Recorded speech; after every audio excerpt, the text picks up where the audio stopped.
ये शायद वो क्षण है जहां इतिहास बनने वाला है। अपनी प्राइम में खेल रही रियल मैड्रिड, दुनिया की सबसे खतरनाक टीम में से एक रियल मैड्रिड, चैंपियंस लीग की चैंपियन रियल मैड्रिड इस मैच का चौथा गोल कंसीड करने वाली है। अब अगर ये गोल हो गया तो ये ऑफिशियली रियल मैड्रिड इतिहास की सबसे बुरी हार में से एक बन जाएगी। अब इस ह्यूमिलिएशन के पीछे सिर्फ एक मैनेजर या एक प्लेयर जिम्मेदार नहीं है। ये पिछले 6 महीने में डाली रियल मैड्रिड पे कांस्टेंट प्रेशर का नतीजा है। ये पिछले 1 महीने में 2 बार बारसा से हारने का नतीजा है। लेकिन ये सब हुआ क्यों? ये होने वाली है हमारी आज की कहानी, जिसकी शुरुआत होती है रोनाल्डो और जिडान के क्लब एग्जिट से। तो आप इमेजिन कर सकते हैं कि इस टीम के साथ क्या हुआ होगा, जिसके बाद रियल मैड्रिड के लिए दो प्रोफेलिक गोल स्कोरर नहीं थे जो मैड्रिड को सीजन के 20 गोल भी दे पाए। और अब आशा थी तो बेल और बेंजेमा से।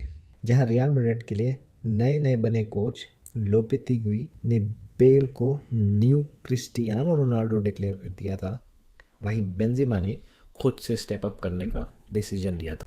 लेकिन प्रॉब्लम ये थी कि उस टाइम तक बेल की इंजरी की वजह से वो अपने आधे मैच खेल ही नहीं पाए थे, और बेंजेमा का रीसेंट फॉर्म। तो बस ऐसे शुरू हुआ रियल मैड्रिड का सीजन, या कहे रियल मैड्रिड के सीजन का तमाशा। अब जहां बार्सिलोना ने नेमार और लुइस एनरिक के बार्सिलोना से एग्जिट लेने के बाद डेम्बेले, कुटिनो और मैलकॉम को शाइन किया था, और मैनेजर के तौर पे एथलेटिको बिल्बाओ से एर्नेस्टो वेलवर्दे को लाए थे, वहीं रियल मैड्रिड लाई थी 2 अनप्रूवन विंगर्स और एक अनप्रूवन मैनेजर। अब हाँ, वो दोनों दोनों अनप्रूवन विंगर्स ने रियल मैड्रिड के लिए बार्सिलोना के किसी भी प्रूवन विंगर से अच्छा किया था, लेकिन इनके स्टैट्स एंचेलोटी के आने से पहले थे ये। और रियल मैड्रिड के नए नए बने मैनेजर तो मैनेजर ने आते ही अपनी टैक्टिक्स इंप्लीमेंट कर दी।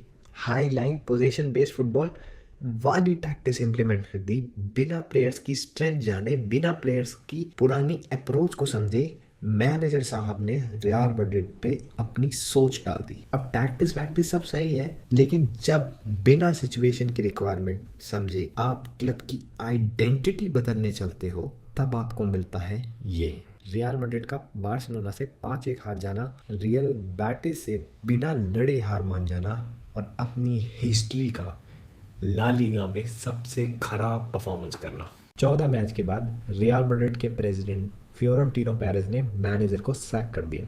अब हाँ, इसमें सिर्फ मैनेजर की टैक्टिक्स की गलती नहीं थी, प्लेयर्स की परफॉर्मेंस, इंडिविजुअल एरर्स और इंजरीज का भी हाथ था। लेकिन आप जब इतने ह्यूज स्क्वाड को रिफ्रेश ही नहीं करते हो, तो होता है ये। रियल मैड्रिड 3 साल के लगातार कैंपेन से थक गई थी और स्क्वाड में रिफ्रेशमेंट की जरूरत थी। तो ऐसे में लाया जाता है एक और अनप्रूवन मैनेजर को, सैंटियागो सोलारी, जिनको रियल मैड्रिड के प्रेसिडेंट फ्लोरेंटिनो पेरेज अकेडमी से प्रमोट कर देते हैं। एक थकी हुई रियल मैड्रिड को एक और अनप्रूवन मैनेजर के हाथ में ले दिया जाता है।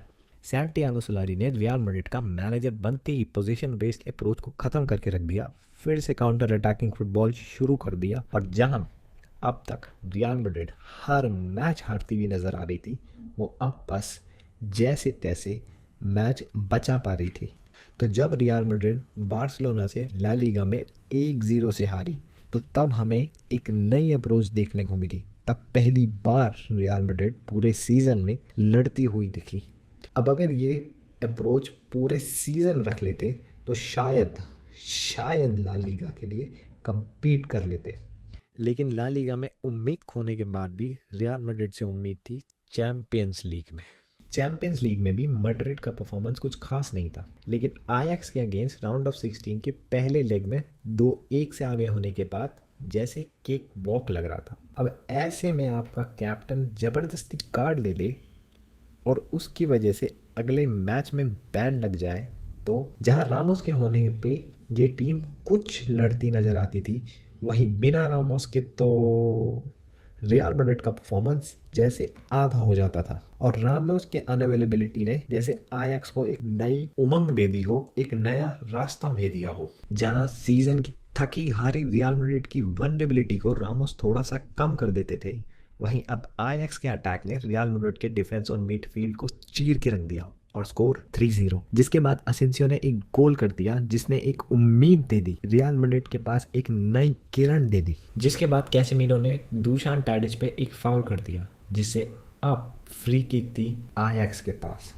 और अब अगर ये गोल हो जाए तो रियल मैड्रिड के सारे ट्रॉफी के सपने टूट जाएंगे। और इस फ्री किक को शॉन ने ब्यूटीफुल गोल में तब्दील कर दिया और इटालियन मीडिया ने लिखा द फॉल ऑफ गॉड्स।